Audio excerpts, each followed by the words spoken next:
Redmi 10 pro versus Samsung Galaxy S25 ultra, इन दोनों का आज मैं कंपैरिजन करने वाला हूं। तो hello everyone, welcome back to my YouTube channel. तो हमारे चैनल में आपका स्वागत है और आप देख रहे हैं एक ही चैनल। वीडियो अगर आपको पसंद है तो वीडियो को लाइक, चैनल को सब्सक्राइब जरूर कर लीजिएगा और बेल आइकन जरूर दबा दीजिएगा ताकि ऐसा इंटरेस्ट वीडियो आपसे मिस ना हो। तो दोनों का आज मैं कंपेरिजन करने वाला हूँ और देखते हैं कि दोनों में आपको कौन सा जो है कि इसका फीचर कौन कौन बेटर फ़ोन है, कौन सा आपके लिए बेहतर फ़ोन हो सकता है। तो चलिए पहले आप ये वीडियो देख लीजिए, उसके बाद एंड में मैं आपको बताऊंगा कि इन दोनों में कौन सा बेटर है और आप मैं सजेस्ट भी करूंगा कि आपको कौन सा लेना है।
तो गाइस जैसे कि कंपैरिजन कंप्लीट हो गया और मैं इन हैंड फील की बात करूँ तो दोनों ही फ़ोन आपको इन हैंड फील में काफ़ी बेहतर आपको देखने को मिल जाता है। वही अगर डिस्प्ले और रियर कैमरा मतलब बैक कैमरा में आपको सैमसंग गैलेक्सी S25 अल्ट्रा ही आपको बेटर देखने को मिल जाएगा, क्योंकि इसमें कैमरा काफ़ी क्वालिटी काफ़ी बढ़िया दिया हुआ है।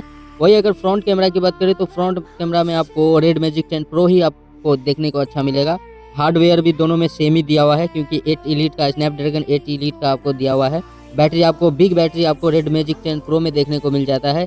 चार्जिंग भी आपको 100 वाट की सपोर्ट करता है रेड मैजिक 10 प्रो, और कनेक्टिविटी में दोनों फोन ही आपको बेटर देखने को मिल जाएगा। मेन है इसका प्राइस। तो गाइस प्राइस आपको बहुत ही कम मैजिक 10 प्रो में देखने को मिल जाता है। बाकी प्राइस के अकॉर्डिंग में ये तीन चार चीज ऐसा है तो आपको रेड मैजिक 10 प्रो में काफी बेहतर देखने को मिल जाता है, और इसका प्राइस रेंज भी बहुत कम है। वही अगर S25 अल्ट्रा की बात करें तो इसमें आपको काफ़ी 1 लाख से ऊपर आपको प्राइस देने को जाता है इसका प्राइस। वही अगर इसमें देखते हैं तो 1 लाख से नीचे ही आपको देखने को मिल जाता है। वही अगर रेड मैजिक 10 प्रो की बात करें तो ये आपको 60,000 के अराउंड में आपको देखने को मिल जाएगा, और Samsung Galaxy S25 ultra 1.30 lakh के अराउंड में आपको देखने को मिल जाता है। तो काफ़ी ये चीज़ एक चीज़ आप देखते हो ना, एक चीज़ एनालिसिस करते हो तो काफ़ी बेहतर आपको रेड मैजिक 10 प्रो ही देखने को मिल जाता है। नहीं आपको अगर शूट करना और फोटोज़ वगैरह वीडियोज़ वगैरह बनाना आता है, या आप एक ब्लॉगर हो, तो आपके लिए S25 अल्ट्रा बेटर हो सकता है। नहीं अगर आप एक गेमर हो और आपको कैमरा के साथ साथ गेमिंग परफॉर्मेंस भी आपको अच्छा चाहिए, तो आपके लिए रेड मैजिक 10 प्रो ही बेटर होगा। तो आई सजेस्ट यू कि both phone is are same, तो आप दोनों में कोई सा भी आप खरीद सकते हो। तो आई होप कि वीडियो आपको अच्छा लगा होगा। अगर अच्छा लगे तो मेरे चैनल को सब्सक्राइब और बेल आइकन दबा दीजिए, और वीडियो को लाइक भी कर दीजिएगा, और कमेंट सेक्शन में जरूर बताइएगा कि इन दोनों फोन में आपको कौन सा बेटर लगा। तो मिलते हैं अगले वीडियो में, तब तक के लिए टेक केयर गाइस।